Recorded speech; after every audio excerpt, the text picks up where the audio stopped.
எல்லோருக்கும் வணக்கம் ஃப்ரெண்ட்ஸ். இன்றைக்கி நம்ம பார்க்க போகிறது ஒரு சிம்பிளான வேக வச்ச முட்டை குழம்பு எப்படி செய்கிறதுன்னு பார்க்கலாமா. வானலில் எண்ணெயை ஊற்றி கொஞ்சம் வெந்தயம் போட்டுக்கோங்க. அரிஞ்சு வச்சுருக்க வெங்காயம் போட்டு ப்ரௌன் ஆகிற வரைக்கும் வதக்கிக்கோங்க.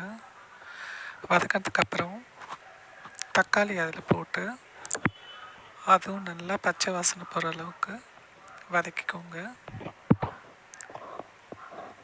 நல்லா வதங்கி எண்ணெய் பிரிஞ்சு மேலே வரும்போது கரைச்சி வச்சுருக்கிற புளி தண்ணியை ஆட் பண்ணிக்கோங்க. அது ஊற்றினதுக்கப்புறம் எந்த அளவுக்கு புளி தண்ணி வேணுமோ அந்த அளவுக்கு ஊற்றிக்கோங்க. ஊற்றிட்டு தனியாக அதுக்குன்னு மிளகாத்தூள் கரைச்சி வச்சுருக்கேன், அதையும் எடுத்து அது கூட கலந்துக்கிறோம்.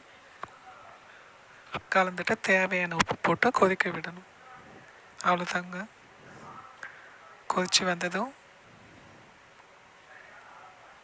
இறக்கிடணும்.